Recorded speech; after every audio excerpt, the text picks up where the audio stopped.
6 hari. Seluruh pertempuran akan berlangsung selama hampir setengah bulan, sampai semua peserta telah jatuh. Tentu saja, harus ada cara lain untuk membersihkan keberadaan ancaman.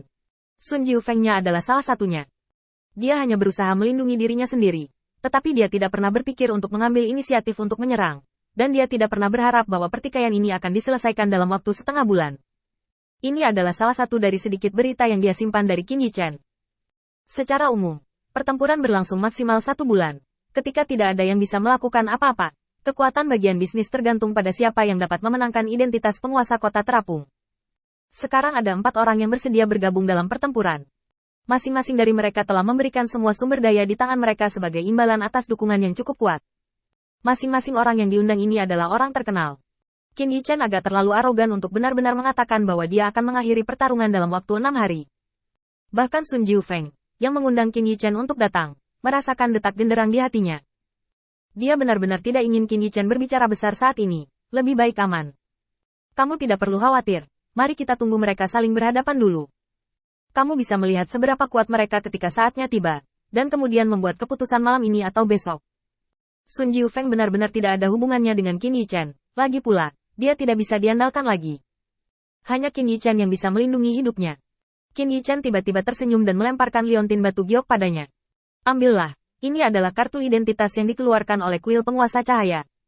Jika seseorang membunuhmu, keluarkan. Kamu sekarang setara dengan anggota kuil penguasa cahaya. Jika seseorang membunuhmu, Lord of Light akan membunuhmu. Kuil itu akan membuatnya menghancurkan tulang dan abunya, dan tidak akan ada terak yang tersisa. Sun Jiufeng memegang liontin batu giok itu, tetapi jantungnya berdetak beberapa saat. Ini, bagaimana saya bisa percaya ini? Bukankah kuil Tuan Cahayamu masih tinggal di wilayah Bintang Changlan? Mungkinkah dengan mengandalkan token ini, orang-orang ini tidak akan berani menyerang saya? Alasan macam apa ini? Sun Jiufeng sangat terjerat di dalam hatinya dan ingin membela diri. Tetapi ketika kata-kata itu keluar dari mulutnya, dia tidak bisa mengatakannya. Tidak ada yang lain. Dia tidak berani mengatakan bahwa Qin Yichen salah sekarang. Jika dia mengganggu Qin Yichen akan pergi dengan marah. Dan konsekuensi yang harus dihadapi Sun Jiufeng akan sangat serius. Sangat mungkin karena keputusan ini, kematian tubuh dihilangkan. Setelah ragu-ragu untuk waktu yang lama, Sun Jiufeng menelan semua kata. Tepat ketika dia akan mengundang Qin Yichen untuk beristirahat di halaman dan untuk melindunginya di jalan, Qin Yichen sudah dikosongkan. Ingat apa yang baru saja saya katakan, sudah ada perkelahian di luar, saya akan ikut bersenang-senang. Setelah itu, Qin Yichen pergi, hanya menyisakan Sun Jiufeng yang berkeliaran di sini sendirian. Qin Yichen berjalan terlalu cepat, melihat tanda-tanda bahwa sekitarnya sudah redup, dan seni bela diri telah dimulai. Jika Sun Jiufeng ingin keluar lagi, dia harus memikirkan para pembunuh yang sedang menyergap. Sekarang dia tidak dapat mengikuti Qin Yichen, dan tidak berani meninggalkan halaman. Sun Jiufeng tidak berdaya dalam segala hal yang mungkin, jadi dia hanya bisa memegang liontin giok yang diberikan Qin Yichen padanya di halaman, dan merenungkan berkat Tuhan di hatinya. Karena Sun Jiufeng mempersiapkan banyak hal untuk perebutan kekuasaan ini, orang-orang yang dapat tinggal di sisinya untuk waktu yang lama dapat dipercaya. Meskipun demikian, Sun Jiufeng masih khawatir dan membiarkan orang-orang ini pergi untuk menjaga mansion mereka. Saat menghadapi raksasa seperti Sun Ning, Sun Jiufeng tidak yakin apakah anak buahnya akan disuap, jadi dia membiarkan mereka semua pergi.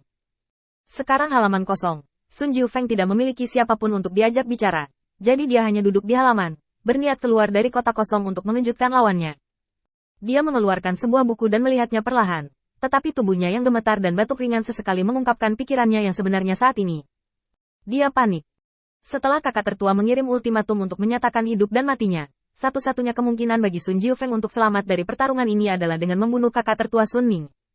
Tapi kekuatannya tidak bisa melakukannya, dia hanya bisa menunggu. Waktu berlalu sedikit demi sedikit, sampai sekelilingnya menjadi gelap gulita, ketika Sun Jiufeng tiba-tiba mendengar langkah kaki di belakangnya, dan hatinya tiba-tiba menjadi tegang. Siapa itu? Mengapa kamu tidak muncul dan bertemu? Dalam kegelapan, seorang pria yang mengenakan jubah hitam dan kain kasah hitam melompat keluar dan mendarat dengan ringan di seberang Sun Jiufeng. Hong Na, dipercayakan oleh Tuan Muda Sun Ning, datang untuk menemui Tuan Muda Jiufeng. Hong Na, hati Sun Jiufeng langsung menegang. Ini adalah orang gila yang terkenal di sekitarnya, dan dia tidak pernah memperhatikan kasih sayang. Apakah itu mantan teman dekat atau target yang dipercayakan oleh orang lain? Semuanya mati dalam keadaan menyedihkan. Sun Jiufeng menelan ludah dan berpura-pura tenang. Apakah kamu tahu mengapa aku tidak pergi? Hong Na menutup mulutnya dan terkekeh, dan rasa malu itu bahkan lebih menyentuh, jika dia bukan seorang pembunuh. Tuan Muda Jiufeng bercanda lagi. Di mana orang-orang di sini? Saya telah melihat mereka sebelum saya datang ke sini. Hanya ada satu orang di halaman, Tuan Sun. Mungkinkah dengan kekuatan Tuan Sun di hari-hari awal menjadi seorang ksatria, apakah kamu masih ingin melawanku? Mengatakan itu, Hong Na sepertinya memikirkan sesuatu, dan matanya menatap wajah Sun Jiufeng. Jika itu perkelahian di tempat tidur, aku akan tetap dengan senang hati memberi Tuan Muda Sun Jiufeng kesempatan ini. Lagi pula, siapa yang tidak suka pria tampan seperti itu? Sambil memegang pipinya di satu tangan, dia perlahan mendekati Sun Jiufeng. Melalui kerudung hitam tipis, Sun Jiufeng melihat beberapa bekas pisau panjang di wajah Hong Na, yang cukup menakutkan. Dipaksa untuk tenang, Sun Jiufeng memandang Hong Na. Gadis itu lebih baik, aku tidak suka putriku. Setelah diam-diam menimbang kekuatannya sendiri, Sun Jiufeng tidak berpikir dia bisa lepas dari tangan Hong Na. Salah satunya adalah bahwa kekuatan lawan lebih tinggi darinya, dan yang lainnya adalah bahwa lawan mencari nafkah darinya. Dan Sun Jiufeng bukan orang di jalan, jadi dia tidak tahu bagaimana cara menjaga dari beberapa metode. Setelah memikirkannya, Sun Jiufeng tidak berpikir dia bisa melarikan diri, tapi untungnya, dia mencobanya. Keluarkan liontin giok yang ditinggalkan King Yichen dari tangannya dan letakkan di atas meja. Benda ini adalah hadiah dari Lord of Light. Lord of Light telah berbicara lebih dulu.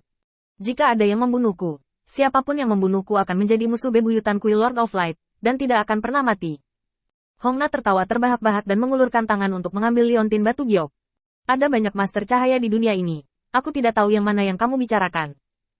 Tepat ketika tangan Hong Na menyentuh liontin batu giok dan ingin menggunakan kekuatannya sendiri untuk menghancurkan liontin batu giok, tiba-tiba, sebuah kekuatan besar datang dari liontin batu giok, dan jubah hitam itu robek dari manset, berubah menjadi kain yang tak terhitung jumlahnya.